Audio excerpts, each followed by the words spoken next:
Well, greetings everyone. This is Briz, and there's one more day left in 2012, and I'm out here in my garage. It wasn't on YouTube, but it was on Facebook. I had posted some pictures of projects that I made, and someone said, "Briz, is that a propane tank that you have sitting in your garage?"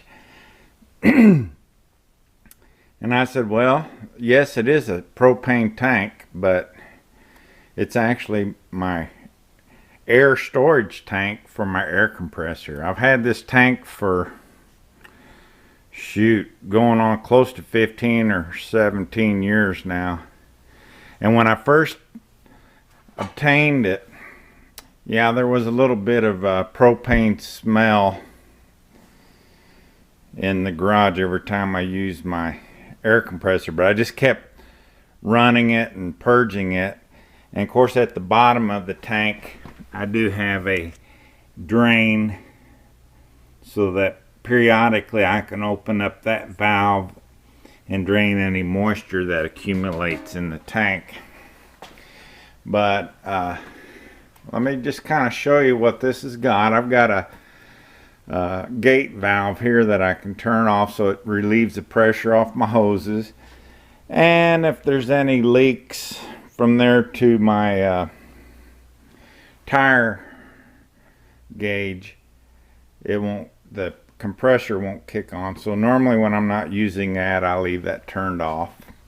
Here's the pressure gauge, and this switch assembly here that measures the pressure is actually like an old water pump. So I had to get in there and kind of mess around with the springs because the cutoff on this particular compressor is about 90 pounds.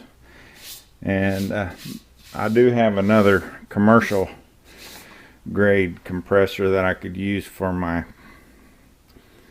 pneumatic tools, but I don't use them very often, and I just within the last 4 years acquired that from my father, who passed away a few years ago.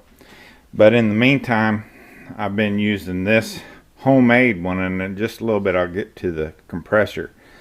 But it's kind of a hodgepodge of pipes, and let's see, this little contraption here used to be one of these quick fits, and I cut the connector off and had a guy at work weld this on a nipple so I could just screw that on. What this has got is a one-way valve.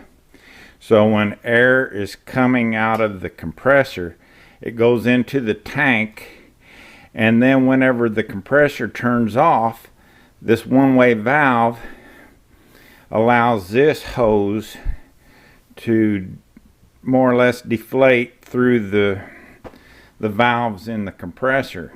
That way without this valve on here, I was always leaking air back through the compressor, around the rings, and probably through the reed valves of some sort. So I've got a one-way valve here so that once it goes in the tank, it can't come out that way. And another thing that's good for is that means there's 0 pounds of pressure in this hose. And I've got a 1/2 horse motor on this compressor, but at one time when it was close to 80 some pounds, I had an electrical failure and the compressor shut down naturally. And without this valve on here, I always had pressure back on the piston. And when the power came back on, the motor that I had supplying to turn the compressor wasn't strong enough to overcome all that pressure that was being forced back into the compressor, and it just sat there and burnt my motor up.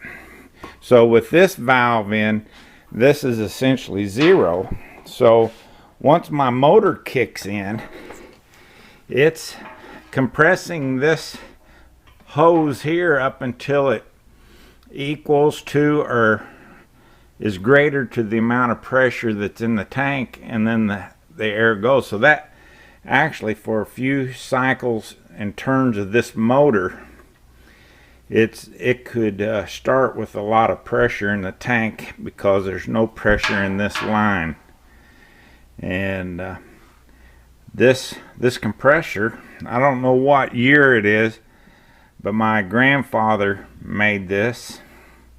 It's got an old looks like a shellac can. That's the air breather, and he's got some wool in there that's used as a filter.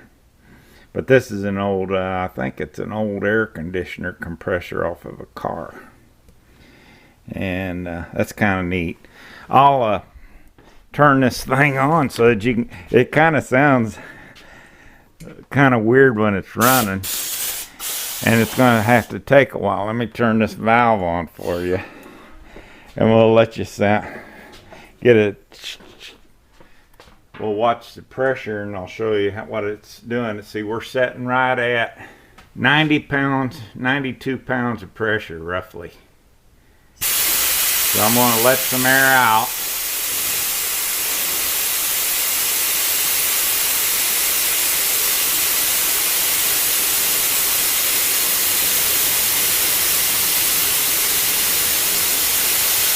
It's down to 80 pounds now.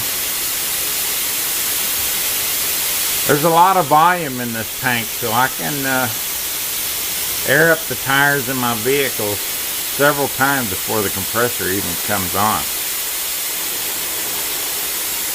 We're down to 70 pounds. My finger, there we go. 65 pounds.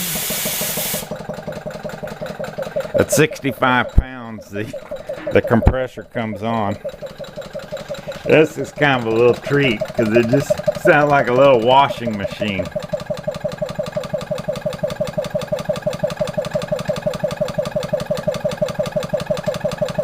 But that's my homemade air compressor, and I've had it for over 20 years. And I probably don't check the oil in it like I should. But it's always kept her running. So thank y'all for coming with me out in the garage and checking this out. And for those that questioned about the tank that I had in the garage. Hey, Happy New Year everyone, and we'll see you next year with another episode.